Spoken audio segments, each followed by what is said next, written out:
Good signs for St. Helens, but even better signs for Trinity, because Sam Williams has scored the first points of the match. It's a good time to play them, and in these conditions, I do think, as I said at the start, it's a real leveler.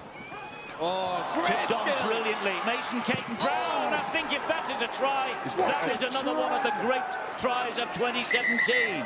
James Child had a look at his touch judge. They're going to hand it upstairs. They have a try on the field. It was wonderful skill. The tip on out wide was fantastic. The finish was not bad either. So, try on the field, Stuart. Well, we've seen plenty of these diving tries into the corner. He's got to keep possession of the ball. Both hands on the ball at the moment. He looks to be well away from the ground. The round one against Hull. Last week they ran out of steam. They lost a 10-8 lead and eventually went down. Here tonight they're defending a 10-point lead. Almost got it down, but that's great defence. Fafita over the top. Scott Griggs underneath. Roby. Little drop pass to Makinson. Here is Morgan. He's got the ball down. Ryan Morgan, Saints are back in it. Just before half-time, perfect time to score a try for the Saints. Ryan Morgan. First try for the Saints, first on the front foot, and it might have been up the other end. And that was Walker for Saints. This is Theo Farge. He gets the ball away. Makinson has found Percival, and Percival is in. Applause from the coach. Kieran Cunningham for Mark Percival. And he hasn't scored since last July, Mark Percival, when the sun was shining at Wigan, and it was a big win for the Saints that night, or that day, 23 points to 4. Mark Percival, he's kicked 3 goals this season before tonight. That's his first try.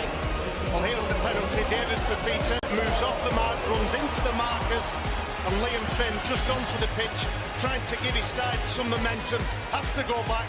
Saints from that field position, and their execution under difficult conditions. As Angela said on the sideline, they look like, or it looks like it stopped raining, but passes on the button.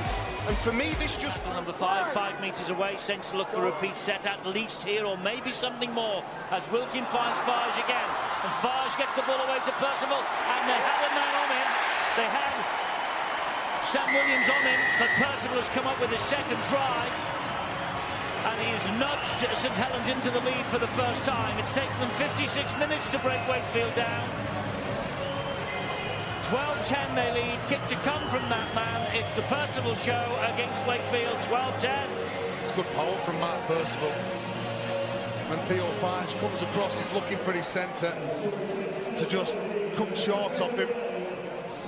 Well, the last try that St. Helens scored came on the back of a sort of dubious penalty here. Wakefield will be thinking that they were the ones who should have had a penalty here, as Percival's running around behind one of his teammates there. I don't agree with the modern interpretation. Obstruction's obstruction, but anyway, Saints play on.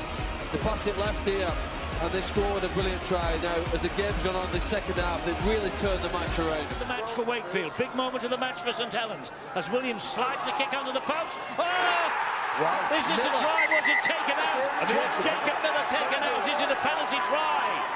I think he's got this. I think he grounds this ball. His reaction doesn't convince me that he got it. He's asked the question, though. He's asked the question, Stuart, about the merits of a penalty try, and Miller was up off the floor immediately and claiming he'd been pulled out of the way by the St. Helens defender. Big decision on the way for Phil Bentham, Stu. It is, and no try on the field could have a big impact on the final decision. Is it an obstruction on the way through? And in the opinion of the video referee, would he have scored the try? Well, he's onside from the kick. Well, he certainly tackled without the ball. So I think minimum will be a penalty to Wakefield. See here, even though they're both going in the same direction, it's a hands on him just there. He gets that if there's no interference. That's my opinion anyway. That's the decision of the video referee. The video referee's got to be satisfied that a try would have been scored, but for the foul play of St. Helens in that case. Well, he's certainly in a good position. He's in front of him. The ball's come up at a nice height. If I was making this decision, I would be giving the penalty try. I think he's got to that ball. And it's young Richardson